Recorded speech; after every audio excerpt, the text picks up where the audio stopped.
Let me start this by saying that on this channel, all these opinions are extremely raw emotions and thoughts that will be rubbing people the wrong way, but I truly don't care. If you have any constructive criticism to tell me about how I present the content and ways to make it more digestible, go right ahead, and I'll definitely take it into consideration next time I film, because at the end of the day, this is just for discussions and seeing different perspectives, because I do really want to learn more about it. But for now, since this is the first video, I just have some things I want to share, and this was quite a very long time ago when I first wrote the script, and I have different viewpoints now, but yeah.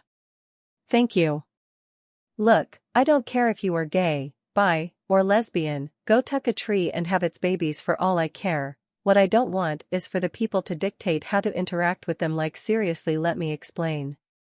Like, I need you to know what is the significance of having pronouns and being identified as an inanimate object. Like, I feel like while some people truly don't feel connected to gender, and I don't care what you do with that and how you proceed on with that, some of them are just looking for attention. It's one thing to be a they/them, but it's so different when it comes to the really weird ones like Zur/Serum, like huh? I really need to know how some of them can identify as cats and table and helicopters, while the others can are just normal non-binary and non-binary, especially when it become their entire personality. I truly hate it when they do that and then have nothing else interesting about them. Like, cool, you're a pre/pron that identifies as a disco ball, but what else? Like, if you're also going to make it a big deal at work if someone needs help with something or needs to get stuff done, but they make it a massive issue if someone doesn't call them by their pronouns or refer to their identifications. Like, okay, clout chaser, go off. And on the topic of changing species, why do some people think it's normal to suddenly become the opposite sex? Like, you can't sit down here and try to convince me that 30-year-old dad is bold, crusty as mustache-looking man is supposed to be a woman. Like, now. Also on the topic of trans people, have you guys seen those videos of those trans women trying to convince men that they are better than real women when they are quite literally the textbook definition of poorly redone cosplaying, copy and paste? Like, it's one thing to change something about yourself and then make it your entire personality, but it's another to bash the original as if that's going to change the fact that you have no originality whatsoever. And see, this is why I find it so hard to back up these specific people, because I hate it when someone is so one-dimensional that it makes every Hallmark movie look like an Oscar-winning philosophy, cinematic story. Like, girl, this is the 3D world. If you want to keep acting like that 1930s cartoon 2D animated stereotypical cutesy cosplay of what it means to be a girl, then go ahead, just don't bring that nasty plain blank piece of paper of a personality over here. Like, gross, I'm just allergic that. Like, imagine going on about how you have the more expensive and designer cookie compared to the trashy original paper bag. I remember how she described it.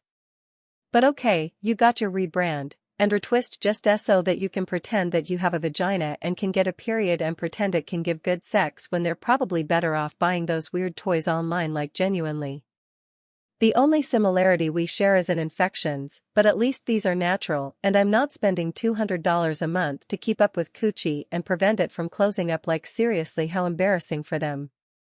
But at least I'll give credit when credit is due, cause at least these girls are willingly to fully commit to this act. Some of these trans women literally come out days before their sentences, day before their trials, days before national competitions and events in which they can easily receive prize money and the easier things, because if they don't, then they are seen as transphobic, especially in women-only competitions like beauty pageants and world record breaking. Like, I don't know why that shit hurts so bad, but seeing the amount hurt in those girls, when someone who has barely worked as hard as these girls, who have probably spent so much money to look as good as they look, practice their talents to shine, and done so much to lose to someone who has barely done anything to get into this position, is honestly sickening. Like, say what you want, but if they want to enter women's spaces, then we have to repeat them like women, so taking into account that they will still be physically stronger than women, we should have systems in place for each type of competition on how they'll judge the trans women. For instance, let's say there is this running competition between two finalists.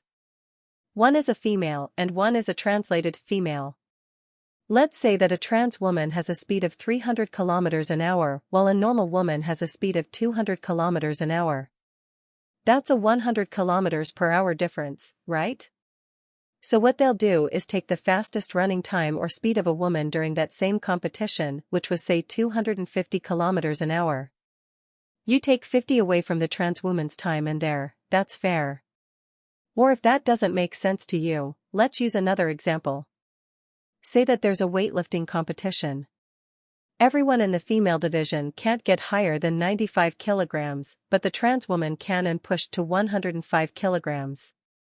So what we'll do is move hers down to 95 too, because it has to be fair across all boards regardless of how much they've worked, because so have all those other women too, yet they're getting cheated out of an opportunity like this. And let me say this again, I don't hate the community or hate the people altogether, because at the end of the day, as long as you're not trying to force it down anyone's throat and you're minding your own business, I don't see why we can't accept you or allow you into our spaces like Hunter Schaffer, for example. I never knew she was trans. I watched Euphoria, and the fact that she doesn't make it her whole personality is why I say this, because she has shown that there are those few good online examples of what being trans or being part of that community is all about. Just living your life on your own terms without causing problems based on or around it. Which is why I made this video in the first place.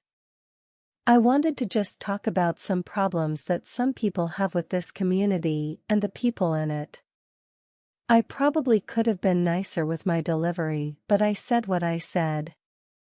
This will be my first and last time discussing on this community unless I need advocate for violence against it, but yeah. Anyway, that's all for now.